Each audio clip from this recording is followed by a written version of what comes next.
why are you betting on Solana being the chain that is of focus? I'm very curious about that. I mean, Solana's had tons of adoption over the last year. The NFT world has really embraced Solana in the last couple months with some major projects, and we just spoke with the COO of Magic Eden on the pod, so they're getting a lot of great growth. But yeah, very curious on why Solana is your focus. Yeah, well, an example of Magic Eden, like Magic Eden, I think is now bigger in terms of users, volume, and everything than OpenSea. So OpenSea is like number two, and Magic Eden's done a really good job of that. And like, why are people gravitating to Solana and Magic Eden and whatever it might be?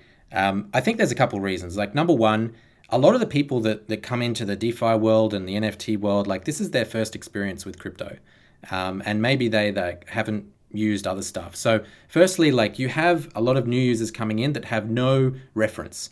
So like you could tell a lot of people, and we see that with people that come to Step, you could tell them that, hey, Ethereum's like been around for a lot longer and it has like a pedigree and like a lot of the apps started there and so on. But I mean, they don't care because at the end of the day, if they go onto Ethereum, they have to pay like $40 to do a transaction, whereas Solana, it's like 2 cents. So like, why would you make the switch? Like, I get the historical argument, but people are also practical, right? So I think the speed and the low transaction fees is one thing, but a lot of blockchains say that, right? And that's been sort of the talking point for a lot of people on a lot of different chains. Oh, we're quicker and we're cheap, but it's also liquidity and it's also like ecosystem as well. And I think that's one thing which Solana's done really well is there's like 5 different apps doing the same thing for everything. So in the case of DeFi, they're like all the different things we spoke about before. Like there's 5 different apps doing all of those, and yeah, that's a big ecosystem, and all of those apps are like trying to attract users in different ways and incentives and blah blah blah. So, like I think Solana's done a good job on that. Maybe other sort of chains haven't, or they have. Maybe in the case of let's say like Terra recently, before before everything sort of went downhill there with UST, like Terra really had one major DApp, which was Anchor. That was the one where how many billion was in there, Yeah, and like they I think had other it might have been ecosystem 40 DApps. billion. Yeah, some crazy number, right? Like, but most of that was concentrated in like one app.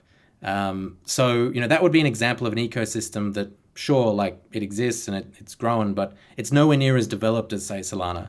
So like that's why I'm really excited about Solana. Like it's got this depth of ecosystem now, and all of these different communities and apps running on it, that it's got that critical mass. And it's no longer like just trying to survive and being like, hey, we have like this one random thing which people care about. It's like, no, we have like 10 of them. Like, take a choice.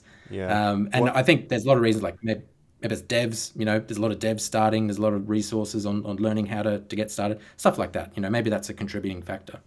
Totally. Developer activity is definitely a precursor for blockchain adoption. And what is it? Electric Capital puts out a really good developer report. And I don't remember if their last one covered Solana developer activity, but it definitely covered Ethereum. I'm sure the next iteration will cover Solana's activity. Now, another question on the Solana like blockchain before I want to circle back to some step related questions around data is how do you think through the argument that Solana is a centralized blockchain versus something like Ethereum? I mean, someone who's been around it, and you talk about in those early days, you were talking about the core concepts of crypto, right? Like decentralization and being able to control your own money, right? And some people feel like Solana loses against Ethereum in that centralization argument. And I think part of that's maybe partially because it's got funding, like the way it started, it got funding from venture capital, right? But I'm not too knowledgeable enough to speak through those specifics. How do you think through that?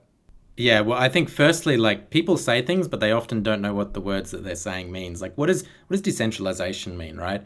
And there's like a couple different ways that you could look at what decentralization sort of actually means. I guess in the case of say Bitcoin, Bitcoin has a lot of different individual miners, but there are sort of mining pools where these miners like pull together their hash rate. So I guess when we're talking about decentralization, it's like how many people need to collude to do something bad and take over the blockchain or change the block order or stuff like that. That's I think really what people are getting to when they talk about decentralization. So okay, cool. The metric to look at is like how many people need to collude.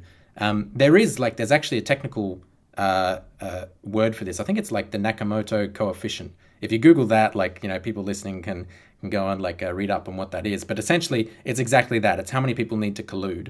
In the case of, say, Ethereum, 51% of the hash rate right now is, I think, 4 different mining pools, something like that. So if 4 people colluded, you could, double spend blocks on Ethereum, and it goes to 0 at that point. And when you say it's like Lido and some of those major staking pools, right? That's what you mean. Like, it would take 4 kind of groups like that to collude. Well, so Ethereum's not yet on staking. It's still using, mining and proof of work. So on the case of the proof of work stuff, that's really the mining pools themselves, which is not Lido. I don't know if Lido have their pool, but it's a different proof of work pools for that. So Gotcha. the argument against that is people will say, the members of these pools are able to direct their hash rate wherever they want to. And, they could just, if they see someone that's getting, close to 50% of the market, they could just switch their miner to some other pool. Firstly, these pools are generally like massive factories. So they own the physical hardware. They have, the actual compute power themselves. It's not like a bunch of random dudes 10 years ago that had one graphics card in their basement and was, actually mining. So it's these are factory styles. So really it's one entity that can actually control that sort of that hash rate. So, that's one thing to consider is now Ethereum's going to switch to proof of stake. That's a whole sort of different concept. Again, it's I guess, there's the proof of stake versus proof of work argument, what's more decentralized. But I guess getting back to the original point of Solana has something like 1,800 validators at the moment, something like that. The Nakamoto coefficient is something like 25 and to put that in perspective, I think Bitcoin has a Nakamoto coefficient of something 1,000 or something like that. Solana's at 25, Ethereum's at 20 or something. These other blockchains are at, whatever numbers, sort of less than 20. So in Solana land, there isn't someone that can just press a switch and make it go back off and on again. Literally doesn't work. You have to, and I'm in validator chat. Anyone is you can go and join the Discord. You see these validators talking to each other about how do we make the network better and so on, right? So I would say that Solana is very decentralized. It is, in some cases, I would say it's more decentralized than other competing blockchains. It requires a lot of different people to be involved to do anything to change the network and update nodes or whatever it might be. Yeah. Probably going to continue over time. And Solana has a different validation mechanism. How that competes with proof of work over time or proof of stake, up for discussion. There's a very sort of lengthy debate on these different validation mechanisms. But yeah, at the end of the day, you want to make sure that not many people can actually collude. I don't really think that that's much of a risk for a lot of the top blockchains, really. Yeah, no, I appreciate that explanation. Really insightful. It gives me just kind of a lens into how you think through that and helps answer some of the concerns that I feel like I'd seen on Twitter. I mean, I don't think I subscribe to the Solana's a centralized blockchain argument, but it's something I see, and I don't see a lot of real breakdowns on what people are saying behind that and why it might not be true. So what you just described makes a lot of sense. You're listening to the Unstoppable Podcast, the go-to place for everyone to learn about the latest innovations in Web3, NFTs, and the decentralized web. Welcome to the metaverse.